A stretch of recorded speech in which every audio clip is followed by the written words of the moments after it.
Are you worried about today's dire financial situation? Put simply, I would argue the Biden economic plan is working. The storms on Wall Street continue today after regulators seized the assets of Silicon Valley Bank, marking the largest bank failure since the 2008 financial crisis. Do you worry you'll have enough to pay your mortgage, pay your children's college tuition, enough to retire? I believe our banking system remains strong. Regional banks in focus once again today as the market digests the fallout of the First Republic failure. You have questions, we have answers. It's the gold standard with Ken Russo and Jennifer Horn. Yes, it is. Thanks for joining us on the Gold Standard Radio Show. I'm Jennifer Horn. That right there is Ken Russo, looking very excited, ready to go. For the whole half hour. The whole half hour. Yes. And you know what today's topic, Ken? What's it? Don't comply. I like that. Relevant. I like it. It is relevant. Yes. We're going to tell you what not to comply with. But you just did a little spring training. Did you have some good fun? A lot of our audience doesn't like to comply. They don't. You know, and that's what I love about them. I know. And that's kind of like what gold is about. Yeah. I don't want to comply with the banks. I don't want to comply with our losing dollar. No. I don't want to comply with our, the mental patients that are leading our government. I don't want to comply with bubbles. I don't want to comply with all this spending that we don't have the money for. Don't force me to put my money in a sick system, right? I don't want to comply by giving you my money to run your system and push your agendas. That's what it's about. Would you say we're rebels? I would say we're realists. I would say we're patriots, and we want to fight for what we've worked so hard for. That's exactly right. That's what we're going to talk about today. But before we jump into not complying and some of the things you need to know to give yourself financial security, financial freedom, these are all topics today. Ken, we always love to kind of figure out how we got into this mess. And we do it by checking in with a former president of the United States, Richard Nixon. That's where it all started. Took our dollar off the gold standard, no longer backed by anything, right? Fiat currency, backed by nothing. 1971, August 15th. It was probably like a holiday or, like a Sunday or, during the middle of the night. He thought no one was looking. Let's just slip it in here, boys. Yeah. And what happened? What if President Nixon was Russian? Okay. What do you think he would sound like? I'm hoping you're going to let me hear it because not sure. I was kind of thinking about this. What if it was real money, kaput. Gold, kaput. Fake money, da. Lost buying power, da. Big bubbles, da, da, da, da, da. Maybe something like that. You know what? I love it. I'm going to say that is your best Nixon that corny? yet. No, I love it. I love Russian Nixon. That's pretty good. I'm running out of things to do, Jen. Instead of Richard Nixon, we have Russian Nixon. I like Vladimir Nixon. Yes. That's pretty good, Ken. I like Vladimir, kaput. Kaput. Yeah. So, that's kind of what we're talking about, to the folks that are just turning in for the first time or, first of all, where have you been? But glad you're here. Second of all is like, how is this all going to end? Yeah. People see the stock markets going up, right? And cryptocurrencies, although nobody really uses them or no one really knows what they really are. But everybody kind of likes to, maybe try to make some money. Right. And it's working till it's not. But fake money. Yeah. More bills, more spending packages. I think we just have another one, right? $1.2 trillion. Easy. Just print up some more money. Yeah. But, we were talking a little bit before the show and we think about what we're going to talk about. And you said, our system, Jen, it's built to fail. Can you take people through what that really means? Well, we're on a central banking system, that started in 1913 with the Federal Reserve Bank. So it's all about monetary policy. But more importantly, it's about the Fed's ability and the government's ability to create money out of thin air. Right. So what about the interest on the debt? Well, that has to also be created out of thin air. And we're also talking about tens to hundreds of trillions of dollars now of debt. And the only way that they can kind of account for this going forward is to create more money and create more debt. Mm-hmm. So that's a system that is just feeding on itself. So there's two outcomes: either hyperinflation, which we have. Well, we're starting. Mm-hmm. We're not anywhere near finished. Yeah, hyper seems like an intense adjective. Hyper's like Weimar Republic. Hyper's like, you go to the grocery store and it costs $50 for a loaf of bread. And, we're starting to see signs of that, but we're not at that point yet. So the Federal Reserve and the government save the markets and print how many trillions and trillions of dollars, who knows? Or they want to stop and try to be responsible. Let's have a balanced budget. Imagine the idea of that. We haven't been balanced budget for 50 years, except for a couple of years with Clinton, where they probably did some shenanigans when it comes to accounting. Common Core probably math was fake too.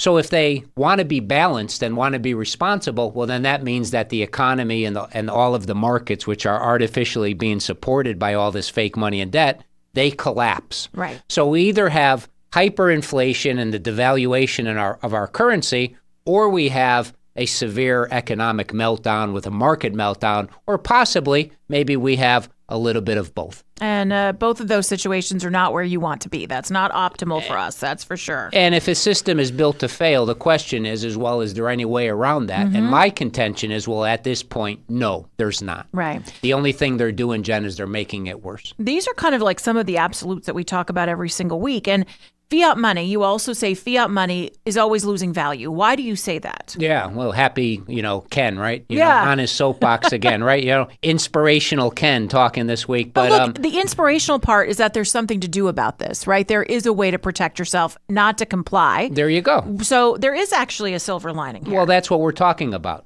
Now, for people that have been kind of asleep for the last, 100 years, $1 from 1934, when they originally devalued the dollar for the first time, FDR made it illegal to own gold, which that was the year Mitch McConnell turned 50, I think. He did. That's the year he first started to come into politics. Right.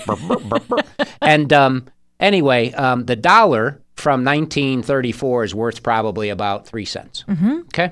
Then we fast forward. Let's fast forward it to 1971. You remember in the 60s, you could be a wife at home. The dad could be a contractor or a carpenter, and they could have a house, send 3 kids to college, and that sort of thing. Well, forget about all that. 1971, it takes a big turn where we have fiat money. A dollar from 1971 compared to gold has lost anywhere from 95 to 98% of its value. And that goes for all of the paper fiat currencies of the world, because the whole world is printing. So whenever you have a commodity, or in this case a currency, that you can just print unlimited supply, you're going to lose buying power. Sure. You're going to lose purchasing power. So basically the only guarantee that we have, in this particular market with our money, is we know without, beyond the shadow of a doubt, our money is going to lose purchasing power going forward. Our paper money, on the other hand, gold, holds your purchasing power. $1 of gold in the 1971 is now worth $70 of gold. $1 from 20 years ago in paper is worth about 55 cents. $1 of gold from 20 years ago is worth literally $8. It's incredible. And someone asked me today, they said, hey, Ken, in the next 20 years, if gold has done the same thing that it's done in the last 20 years, where would it be? Well, gold would be anywhere from $15,000 to $20,000 per ounce. Wow. Today, we're a little under $2,200 per ounce. So for those people out there that are still kicking the idea around of what could I do? Well, what you can do is, before this gets even uglier, you can take some of those paper fiat dollars and you can convert it to some tangible gold or silver, and you could hold it yourself. You can control it yourself. But more importantly, you'll have something that's private, and you'll have something that has a historical track record of holding and building purchasing power. This is what we're talking about here. We're talking about safety. You can just look and you see the history of where gold was, where it is now, and where paper money is backed by nothing, and where it is today. And I think it's really important. You just have to look at those trends. They're there. No one's making anything up. This is just the track record. So if you're so then why would somebody comply? So then why would somebody leave all of their money in the banking system? And I'm asking you. Yeah, I think because either they're not thinking about it, they don't think that the problems are serious, they're too busy, and they're going to wait until they're in a real problem to focus on it, or maybe they just want to blindly follow the government.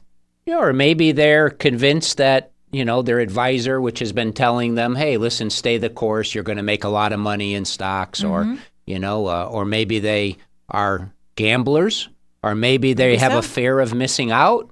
My contention is that you should be diversified. You should never have all of your eggs in one basket. Right. So no Different matter buckets. what, that's right. No matter what the mainstream media is telling you, no matter what the politicians are telling you, look at the facts. Look at what sensible people do with their money. Have a good foundation. And my contention is that based on the system that we are in with this fake money and this enormous debt, and that's what it is. There's just too many dollars, Jen. Yeah.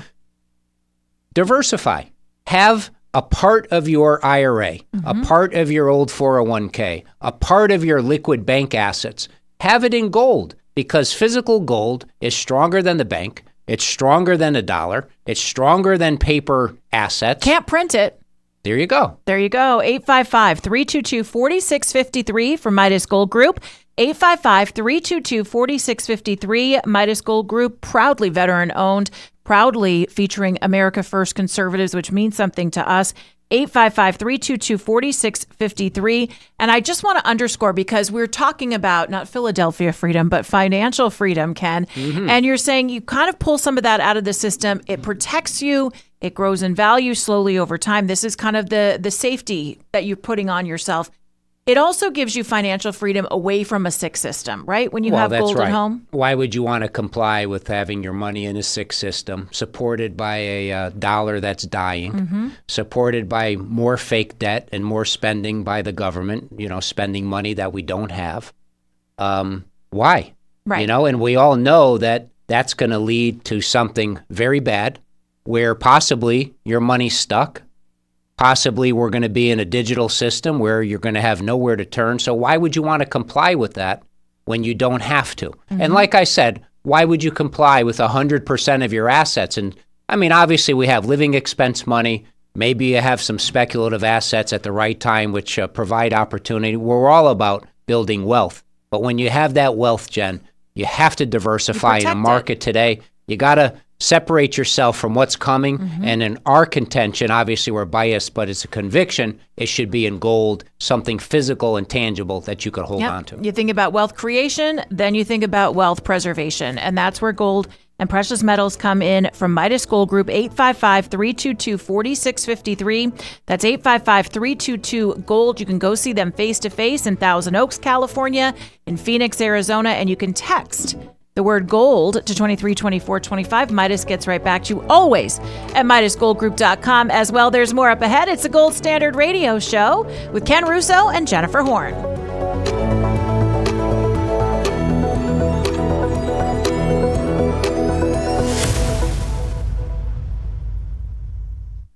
Dr. Gorka here. You're listening to The Gold Standard with your hosts, Ken Russo from veteran-owned Midas Gold Group and Jennifer Horn. Owning private money in the form of physical gold and silver is perhaps more important than ever to your long-term financial security.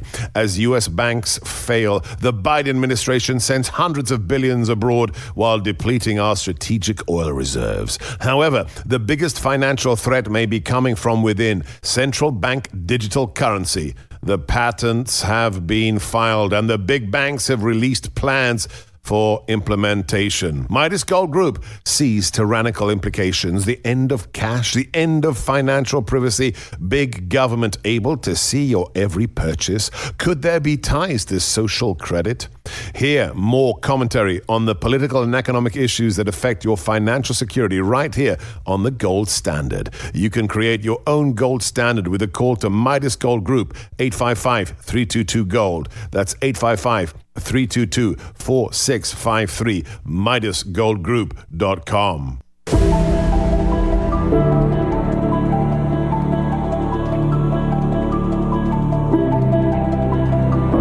It's the Gold Standard Radio Show. Welcome back. Jennifer Horn, Ken Russo. We are here. Ken Russo really is the brains of this operation. I am here to ask some of the questions, maybe guide some of the conversations. But Ken, I really want to say it is always really nice to have these conversations with you, because while a lot of the news can be bad when it comes to our financial system, that's just true. There is always something that you can do. You don't have to comply. That's what we're talking about today. And instead, you can empower yourself. And you can take gold and silver and you can bring that into your home if that's what you want to do. And you hold on to it out of a sick and dying system that keeps your wealth, that keeps all that money that you work so hard to earn because you want it to be there for you when you really need it. That's the power of gold and silver. Yeah, I mean, if things collapse or, if it's just a slow death, I mean, people are always talking about the world, they're de-dollarizing. That's an interesting moving away term, from yeah. the dollar, and moving away from our debt. And what's this going to do to our purchasing power, and a lot of people are frustrated too, saying, well, why hasn't this already happened? Ken, you've been talking about this for a couple of years or whatever, and probably even longer than that. But when you have a world reserve currency, it's going to be a slow death, Yeah. And you're seeing the incremental changes. Well, you are. I mean, it's in front of us. You're seeing the price changes of things. You're seeing other countries that are, central banks are buying gold and they're not, investing in the United States debt. And it just was an announcement this week that Japan is also going to start, being a net seller of our treasuries. So that's a trend. I also read a pretty alarming article today where it said that 40% of all bank assets are at 4 banks. What? Chase, Bank of America, Wells Fargo, Citigroup. 40% of all the bank assets are at 4 banks. So my contention, and I've been talking to you about this for a while, is what if the banking sector continues to merge, continues to shrink, right? There was 14,000 banks in 1985, and now there's a little over 4,000. And these aren't just because they all failed. A lot of it was from mergers. Yeah, consolidation, yep. What if this consolidation, and we're only left with a few large banks, okay? So then obviously it's easy for the government to know where our money is, right? Much easier to monitor 4 or 5 places, right? And then the system collapses or resets. Then they roll out a central bank digital currency. Then we're really stuck. Now what? Yep. Okay, so. And think about all the trouble from that. Not only is it a digital currency, which there's plenty of reasons to be suspect of that, but we saw what happened to the Canadian truckers. We've seen what happened to conservatives who want to just practice their right to free speech. Do you really want Joe Biden or whoever might be in charge in the White House having a look-see at your finances? I don't. Yeah, and obviously I'm hoping that President Trump is reelected. Well, obviously he probably didn't. I think he won almost every state in 2020, but that's a conversation for another day, right? If he's reelected, a lot of questions we get from clients is, well, what's going to happen at that point?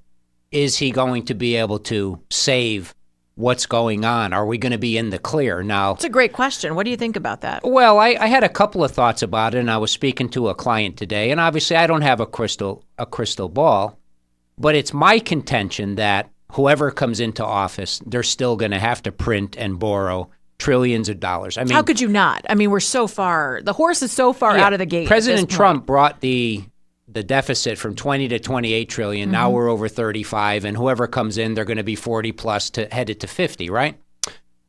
I think that the deep state, cabal, globalist elite, whoever you want to call it, who's kind of pulling the strings behind the scenes, I think that they're going to collapse things, and I think that they're going to point their finger at the bad orange man. At the guy who thinks that he is strong on the economy, and they want to ruin it for him.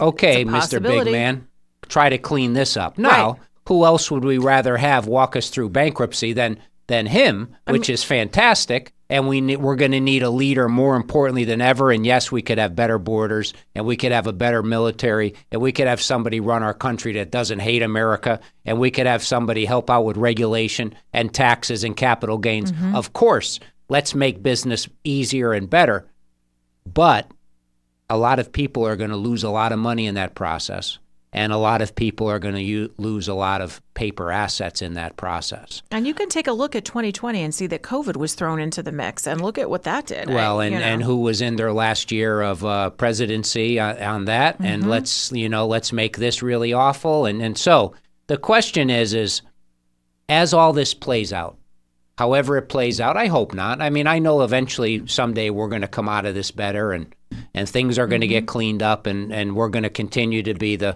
world superpower. But what if we have a big hiccup? What if there's a false flag event?